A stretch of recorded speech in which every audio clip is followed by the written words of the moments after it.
All right, guys, we're going to be going over Week 5 fantasy football today. So, first off, I want to reflect on Week 4. Do I have any regrets or upsets? The short answer is I do not have any regrets. I won every head-to-head league that I was in, and I had a total score of 144 and then some pocket change.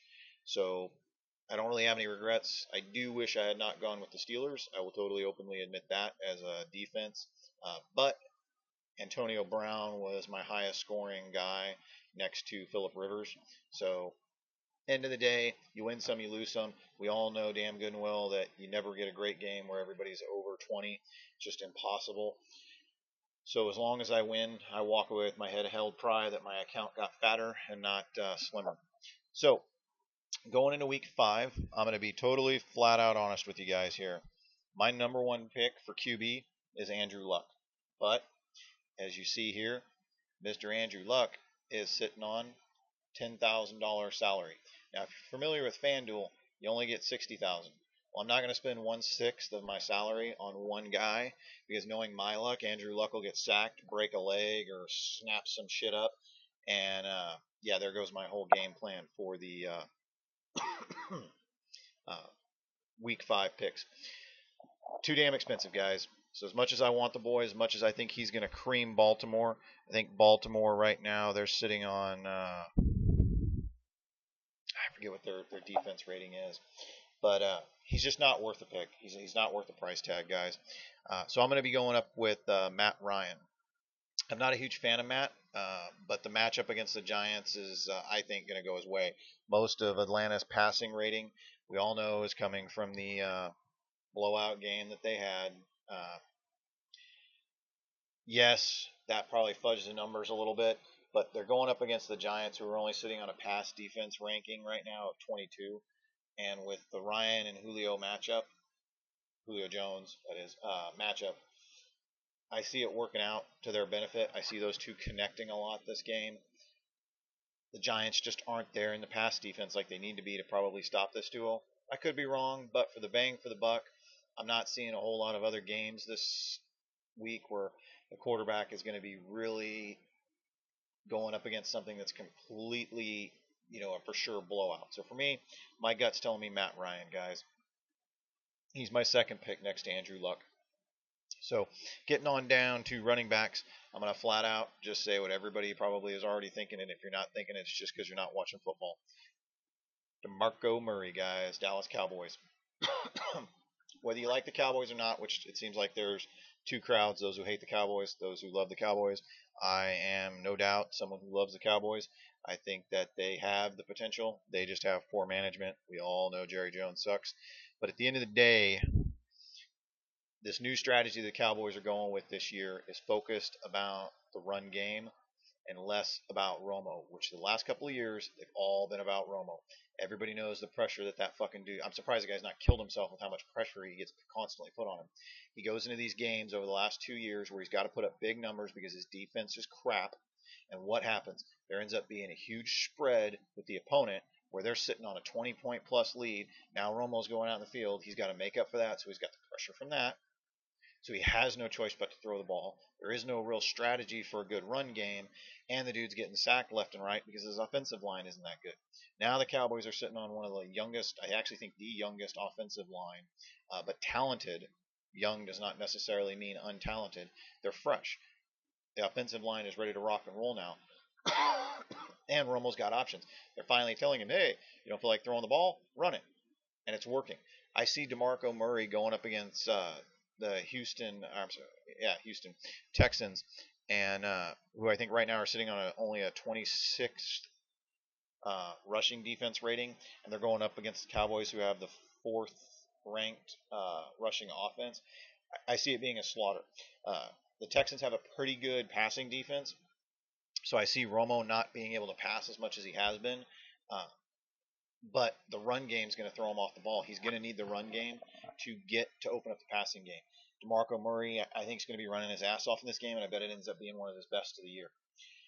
Second running back choice that I'm going to end up going with is going to be Chris Ivory, guys, from the New York Jets.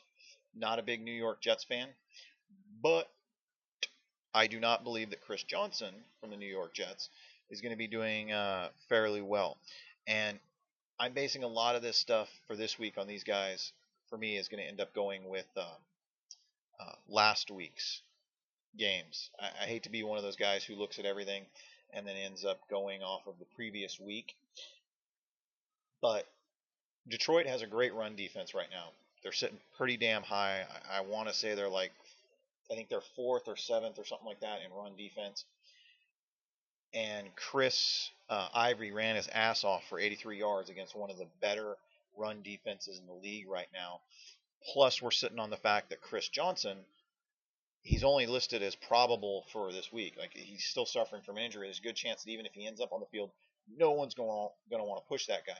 So you're seeing Chris Ivory. I think he's going to end up running his ass off the second time around. The kid's finally going to get it. Or, not really a kid, but he's going to get a shot at finally getting some decent run numbers. And they're going up against San Diego. Yeah, not necessarily a good pick, but if he could do it against Detroit, I see him being able to do it against San Diego, and I see him getting a little bit further. So it takes care of running backs, guys. Getting into wide receivers, everybody knows, if you've listened to any of my other videos, I am always about pairing up at least one wide receiver with a quarterback.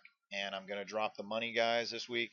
I'm going to pay the $880, and I'm going to get Julio Jones. Again, I think Matt Ryan's going to have a good day. I think Julio Jones is going to have a good day. And there's no way in hell that I would ever go without Matt Ryan and Julio Jones, just like pretty much every other combo that's out there. I wouldn't take Tony Romo without Des Bryant. It's one of those things that when you buy a quarterback, you're going to go with the other one. But I have not forgotten about the Colts games, guys. I still believe that the Colts are going to have a good game. So I'm going to be loading up on Colts wide receivers. I have every belief that Mr. Hilton is going to end up having a very good game. I think he's sitting on about 290, 280-ish yards right now. I see him having another good game. I'm also looking at, Mr. Nix is going to be another one that I'm going to jump on. I want at least two people off of the Colts or Indianapolis, whatever the hell you wish to call them. I call them the Colts. I think it's going to be a good game. New York Giants don't have a very good passing defense. They've been putting up some good numbers. They have a great offense, but their defense just has been lacking.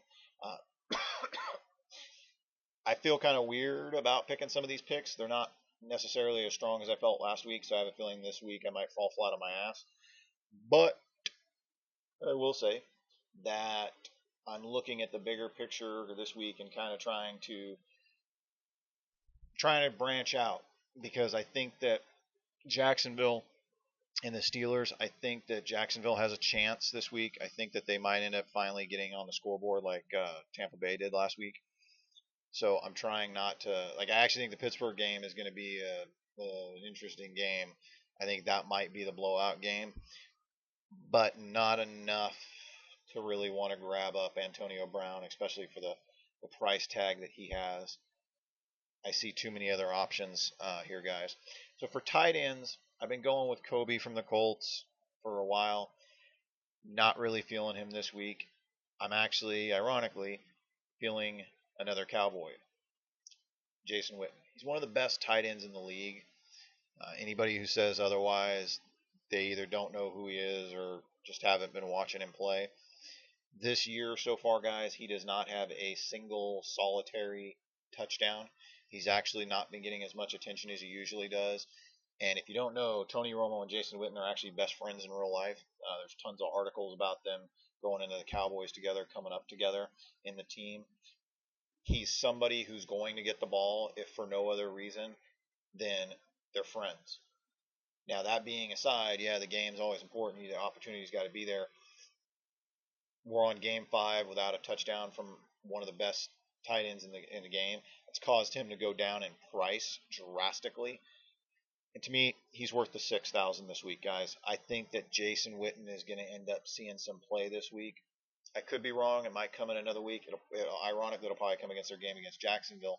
But I think he's going to have a big week, and I'm going with a gut this week, guys. I think it's hopefully going to be him. Moving on to kickers.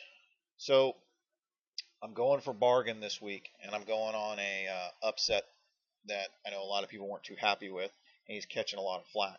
which is Mr. Graham from the New Orleans Saints. During the Cowboys game, he missed that kick, and people are not letting him forget about it. But they're going up against Tampa Bay this week. I see that being a high-scoring game for New Orleans, possibly even for Tampa Bay. But more so, I see a lot of opportunity to kick the ball. We all know that when a kicker doesn't make a field goal, that he's going to be kicking his ass off the next week. They're going to have that guy sitting there kicking and kicking and kicking and kicking. He's going to be so sick of kicking the fucking ball by the time Sunday comes around and they go up against Tampa Bay, he'll probably be able to kick every damn field goal he tries in his sleep. He's going to have to make up for the screw up last week. That's caused him to drop in price. Looking at that matchup, I think it's funny that they've got some of these other guys, like Mr. Ryan from the Tennessee Titans, and actually a higher price tag than Graham. But hey, it works out for my strategy for this week. And then for defense, guys, I'm taking a different approach than I normally would. I would normally be trying to focus on a team that I think I would be focusing on somebody who's going up against Jacksonville or Tampa Bay. I don't really see New Orleans having a good defense against Tampa Bay, especially after getting stomped by the Cowboys so bad. I also don't see the Steelers, frankly, that I'm just kind of pissed off at them for last week with Tampa Bay. So I'm going to end up putting all my chips this week, guys, in the Detroit Lions. And the reason why is because of their ranking so far this year. Those guys have been doing pretty damn good. Right now, Detroit's sitting on a passing defense of 3, and they're sitting on a rushing defense of 7. Okay? And they're going up against the Buffalo Bills, by the way, who rank 31st in passing offense. Okay? Think about that for a second. You have the third best passing defense in the league right now going up against the second worst passing offense. I don't see the ball getting moved a whole lot unless the Buffalo Bills run it. And if they run it, right now they're sitting on a offense, I think, of like 15 or 16. I forget the number. But that's my picks for the week, guys. Leaves me with only about $100 surplus. But I don't feel as comfortable this week as I did about the last couple of weeks. I'll be curious to see how this goes. I hope some of these tips, some of these suggestions help you guys out. Hopefully you guys will come up with something better. Maybe one of you will even beat me in one of the head-to-head matches. This will be the team I'll be using for the week, guys. Anyways, good luck and have fun.